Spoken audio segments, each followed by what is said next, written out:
B2B Cambodia, the portal for business use in Cambodia.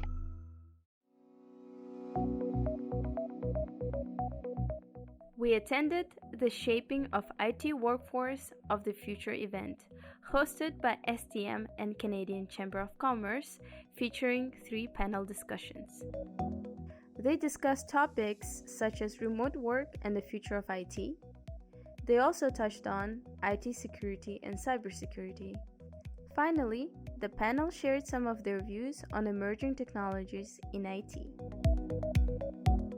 But the biggest challenge for big projects or big strategy or big missions is first to break all the walls you have in the organization. That means to identify them, support the team, not only in the engineering team, but in every single team, product team, finance team, and make them work together. If you can do that, you can move fast. Everyone here, I guess, if you can raise your hand if it's the case, when you pay somewhere, they take a picture of your phone with their own phone. Yeah, almost everyone, right? So this is, so it means that there's a person, an employee taking their personal phone, taking pictures of your name and your account number on their personal phone, that if they get stolen, the attacker or the person who got it will have the account numbers and the person of all these people. So they can just pick them up and say, hey, I'm at the bank, I want to verify, blah, blah, blah. Is your account ending with this 3 words, whatever, what is yours? Just to make sure it's you for security reasons, can you give me your city, the city you worked in, and etc.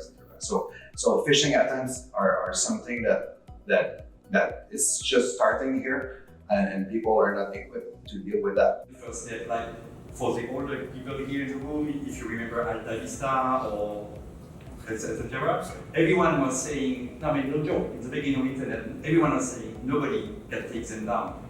Then Google came, you have a single field, and you can search the web. That's what ChatGPT did now, for AI. There was no new technology. We use LLM, which is not only keyword, but context. It gives you, based on the question, on the context, knowing what you do, they know what you are talking about. Nowadays, when you teach something to a student, or you give him a project to do at school, what he's going to do is going to go on Google and to copy-paste some parts of codes, and so they don't write it from scratch already now. So they already take bricks like Legos. So I think it's going to emphasize this behavior, and for me the stake is not to lose the understanding of what they are doing.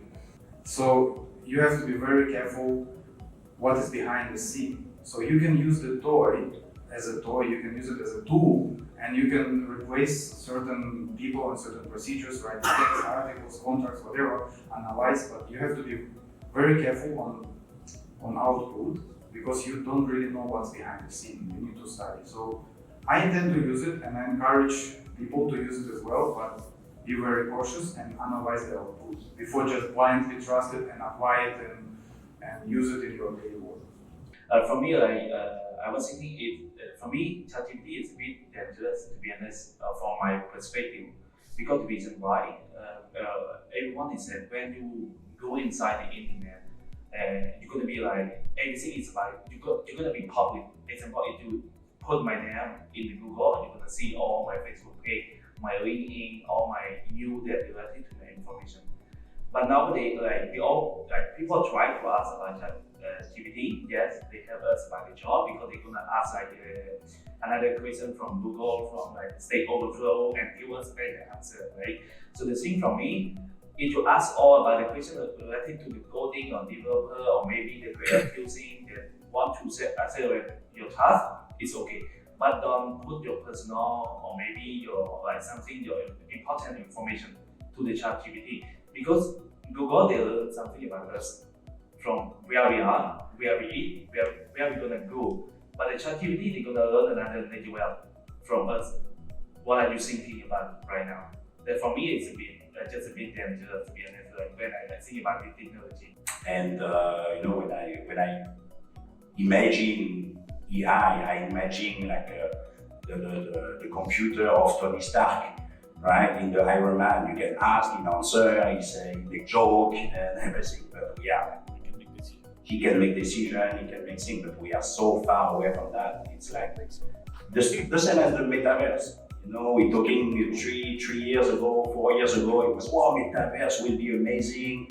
See the movie, Player One, you know, and put the cast, you go on the metaverse, you do everything, but nothing happened yet, and it will not happen for decades. I'm working with some mining companies. They do predictive maintenance and that kind of stuff.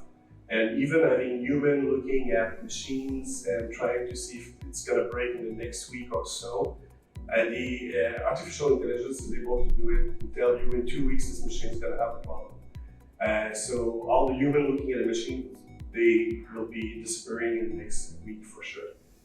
Mining business, another example, they have to look at the shaft of the elevator every week. So they need to stop operation for 8 hours to look at with flashlights and all that. Later in artificial intelligence, it does that automatically. You don't need to stop operation. When you stop operation in a mine, it's $75,000 of profit a minute. So you can imagine when you need to stop an elevator for 8 hours, the mine is stopping completely. So I think that lots of jobs are going to be lost.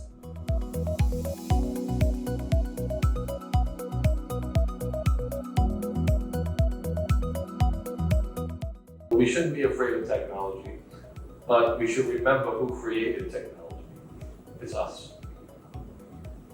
So please, with your children, let's not lose our values, let's not lose our history, let's not lose the wonderful things that have been created over thousands and thousands of years with humans.